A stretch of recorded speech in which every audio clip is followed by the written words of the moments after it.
If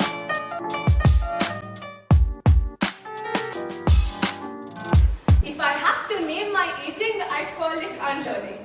Like going back in my life to watch a reversal of events. To see the pages of value education and social science being burned in the Lodi fire, only to see less gods and more ambiguity. More gods and more oppression. Less gods and less humans. I was in 6th standard when my teacher first introduced me to the preamble of our constitution. Golden words. Golden words expensive for the existence of humans. Golden words turned into onions sold for ₹100 per kg in the market. Available only after mocking your number, your religion, your bank balance and your purpose. Segregating you into orange and green. Because apparently orange, you see, is the new golden. 2 years later, I was first introduced to the word GDP. Gross Domestic Product. Funny how country's GDP back then was the face of my stern, educated and proud principal. Funny how country's GDP right now is a lot like me. A child in army public school standing in the sunny assembly waiting for the right time to faint to seek attention and hunger of unemployment. 10 years later, I came to Delhi to tell Red Fort how beautiful it was. To tell how the red color of it could be the metaphor to so many things, but you see, Red Fort had different plans. It wasn't the color of blood anymore. It smelled like palm, overchewed and spit by men in white who ate saffron day and night. Instead of illegal scribblings of love on momentous walls, I see lovers at protests. With them, they carry memoirs, they carry jaggery and embarrassing family photos as their photographs and residence proof. Of course, they're outsiders. The tall banyan tree of my house can fit everyone in the mohalla. The residence proof of lovers like me is a banyan tree. The Google search history of lovers like me reads, is banyan tree a good residence proof? The lovers sit here. They sit in front of Red Fort comparing themselves with refugees, both ventured upon a town for city lights, love, success and peace, but bargained too little for an amounting electricity bill, unreturned love, rejected CVs and chaos in the promised peace. You see, I was 19. When I learned many of my childhood friends still recognize as apolitical, I wondered if apolitical could be a little synonymous to inclusion. If apolitical could be a little synonymous to privilege, because privilege ate avocado and hypocrisy for breakfast, and even watched it on television. Shammi Kapoor singing Tareef Karo Kya Uski at a place which is apparently singing the song of silence.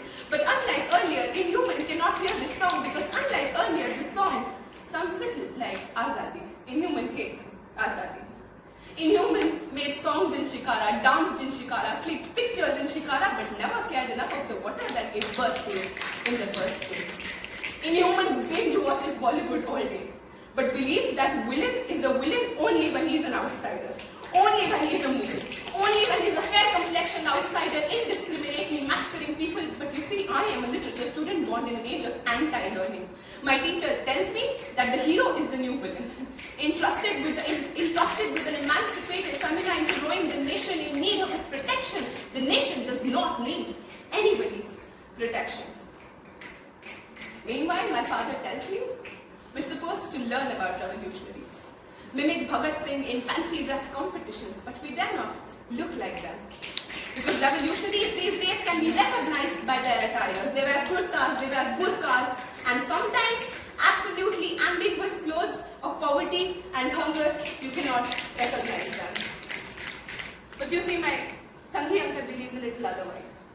He feels that revolutionaries are not revolutionaries because they smoke cigarettes, speed drive, and shout Azadi. But I tell him that revolutionaries are also sometimes 80-year-old women sitting in Chandni Bagh and smashing multiple institutions of fascism and patriarchy to cook them on collective anger to serve tea to Sanghi uncles like mine. But it's not his mistake. You see, the latest news that my Sanghi uncle heard was a minister negating Charles Darwin's theory. The minister believed that humans have always been humans and never apes, and I agree, right? How dare foolish Charles compare us to apes with words?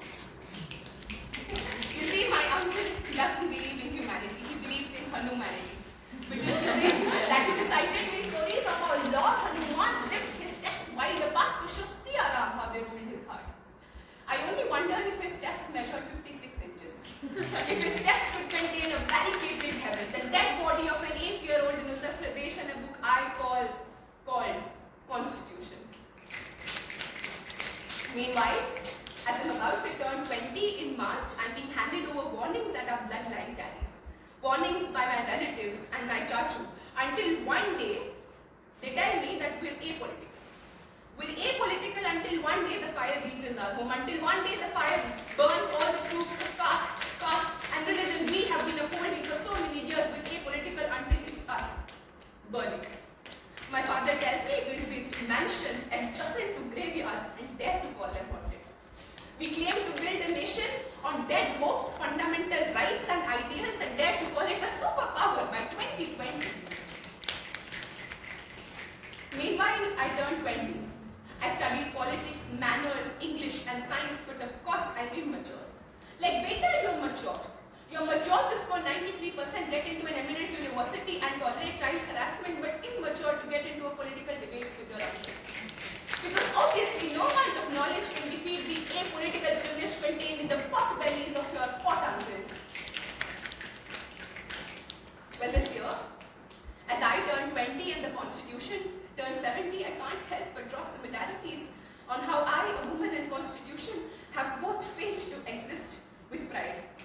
Because we've been misinterpreted and misused by way too long for men in power. Constitution and I cannot help but ask for a revolution, to revive our existence and to tell it to the world that we cannot be mutilated, misrepresented,